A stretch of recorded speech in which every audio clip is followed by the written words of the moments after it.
Super.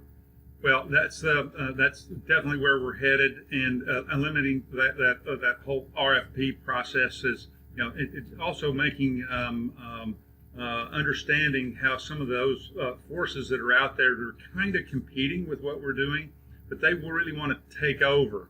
Much like in the real estate world, we have Realtor.com in my world, where we're still putting in hundreds and hundreds of just listing bits of information on a daily basis for nothing, and they turn around and sell it off to Trulia and Zillow, which come back around and try to take our business away. It's really not a good model for the boutique real estate industry, and Hotels.com had the same thing kind of happen. What our goal is that we don't want that to happen to our footprint of IBO independence. We want to manage and maintain the integrity of the data, protect how that is placed. One example of an operator recently came to me and says, "Hey, Chris, why'd you give that information out like that? I mean, it's showing up on the XYZ platform as 19,000 for a monthly rate card, and my rate card's 5,000. I'm not getting biased because it's inaccurately representative." Well, it's not me. We didn't have anything to do with that. I'm sorry, it's there, but that's an example of why you need to be really cautious about who you flop your data out to. Anybody that we get involved with, we're going to have relationship agreements in place on how they handle our data. What happens when the agreement ends, the data comes back. We want to protect your interests, and that's where we're headed. Terry, does that ring true in your world? It does, and we want to create those connections with agencies so that they're going to start doing just that much more of their buying through us on behalf of the IBO. It allows us to not only be easier for them with the one-stop shopping, but it also allows us to, with the technological system that you've been doing a tremendous job spearheading, because I know I've done a lot with you, building that new technological platform is going to allow us to at least manage rate integrity.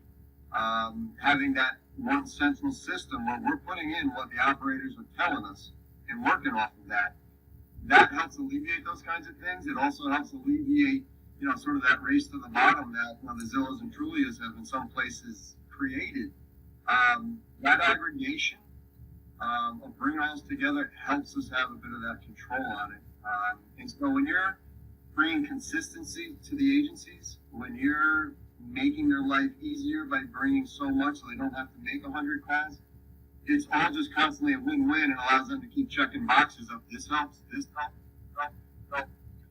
and it just makes us that much more complimentary resource for them. Excellent. Well, and then one of the things that I get along a number of different times, this new person, this XYZ, this platform, I just got called, they want me to have all my information. Why don't you connect up to them so I don't have to fiddle with it, Chris? Well, the truth is we just can't connect up to every buying platform, every channel, every Tom, Dick, and Harry that's out there. We've committed to a relationship that's a strong one with integration from the side that has that representation. But as we go into technology, we're going to augment that with these vertical connections with people that we know and trust. So there are going to be some technical limitations because you just can't connect into everything because not everybody does it the same way. In addition to that, we've figured out how to take the variety of different bulls in our own china shops here in the IBO. We don't mind how you guys are technically connected. We've figured out a way to do that through our IBO Speedway. Lovely, up to around 50,000 faces connected of our roughly 90,000 footprint. So we've been able to figure that part out. But the other side, the agencies, there's lots of agencies that are just raw. They have very difficult budget periods. Even the large ones, it's going to be technologically challenging to be able to connect into them. So we're going to have flexibility on how we give them the data to make them happy about how not be really rigid about it. So there's also time and resources. I still, to this day, I'm hoping because we operate on a break-even basis, I'm fortunate to have a good real estate company and a good billboard company, and I really love what I'm doing here. I really haven't received any compensation for what I'm doing. I hope to have that change, and it appears like over time that it will. But it was more important for me, for instance, to add more people to support Terry and that sales team to bring more revenues to our operators. Over time, I'll get paid, but it'll still be on a break-even type basis. And so it's really time and resources. We function on that. It's really, where does the money come from? It's not like we're publicly traded and don't have that. So that said, Terry, what are the kind of different things on why you think that we just can't connect to every outlet that's out there? It might sound self-serving, but I think you have to be wary of some different representatives / brokers that are out there. I mean, a lot of people will search the internet to find anybody they can in the market. And the way I term is like they're just, slinging stuff as quick and as fast as they can, hoping something sticks. And just call them chummers, like shark fishing. Yeah, and just, make a buy and move on. And not, there's some, not every group is always what they portray themselves to be. There might be multiple layers of ownership that are not transparent. Where, again, it may sound self-serving, but Integration Media is myself and my team. There is no one else involved. All the people on our team who, most of the people in the IBO know, that's just who we are. Who makes the decisions, Terry, in your shop?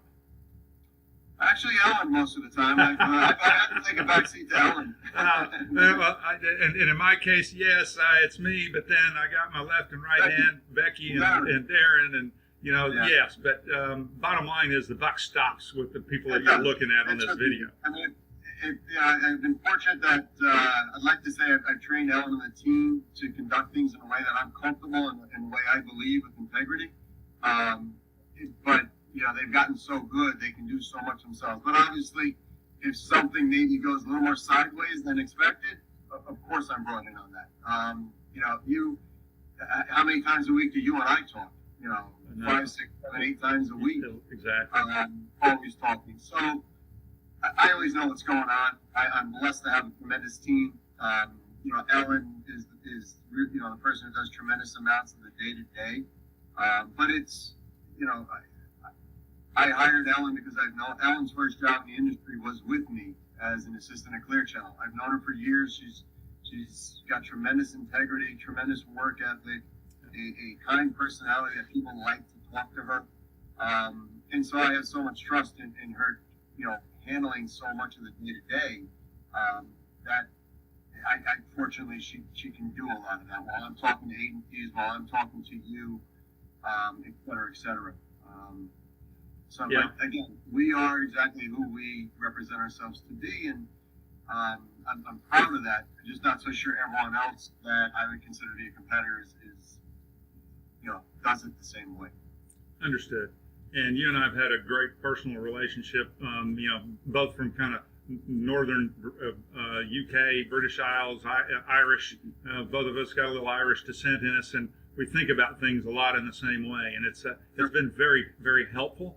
But that says is that we don't make it compulsory that our operators use IBO Co-op or your services or anything that we bring to the table. We just want to be clear about that. But we do prefer it, and our interests are to keep your interest in the forefront. And Terry's team has to get paid, our team has to get paid, but we've streamlined it so where we think that we've eliminated or reduced the tech tax, that middle tax, if you will, from what the agency has down. We can provide so much savings to them, and at the same time put savings in the bank for the operators while bringing them extra revenue by having a bigger footprint, a bigger seat at the table. And so from that standpoint, there are going to be problems, Terry, where duplicates and kind of that stuff comes up. And, recently a couple of oddball things here or there. How should the operators deal with that? We want them to submit through us, but maybe sometimes for some other reason that it comes from a different place, or it comes from a source that was a rogue source that came into one of their AEs. And that the main person didn't know it, but then all of a sudden it came into. I had one of those situations that occurred with just look billboards, by the way. And thank you, we got a really nice buy from a deal that came through that was actually kind of jacked up a little bit because it came through one way to Becky, and then I have answered the question another way directly to you guys. And so how do we handle that sort of thing?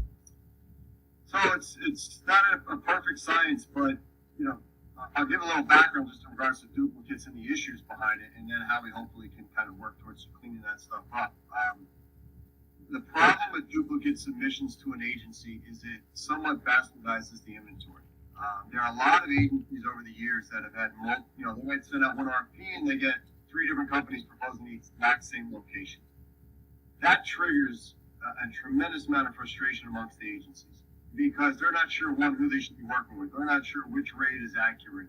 They're not sure who really has a relationship here or has just somehow found this stuff and trying to resell something they really don't have any rights to do. So it creates all kinds of reasons for concern with the agencies that very often, I've been told many, many times over years, that once we see multiple submissions on the same stuff, we just get rid of it. We just don't consider that inventory because we just don't know where it's going. We're not going to take the chance of creating that kind of problem for ourselves.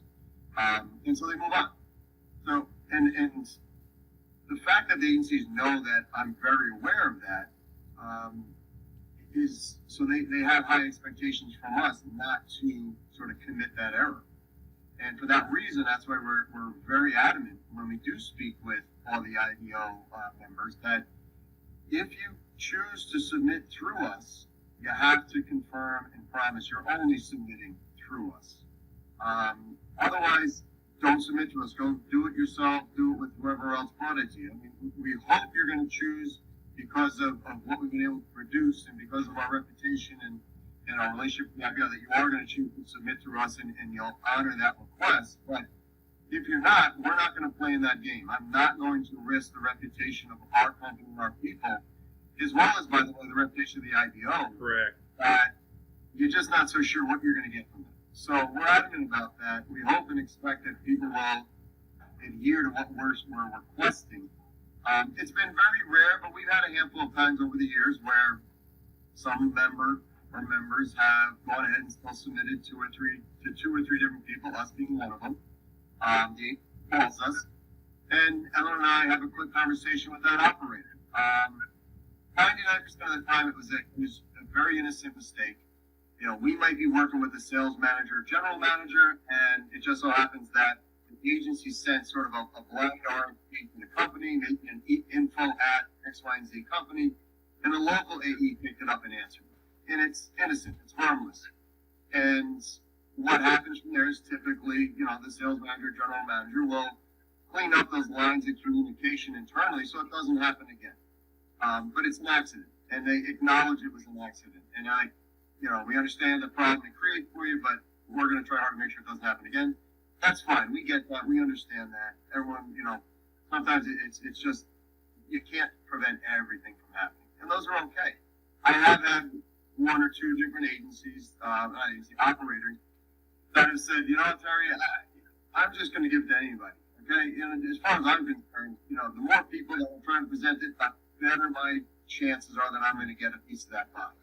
And what I've said many, many times at the conferences and elsewhere, and that is, everyone's got to run their business their way. We respect that.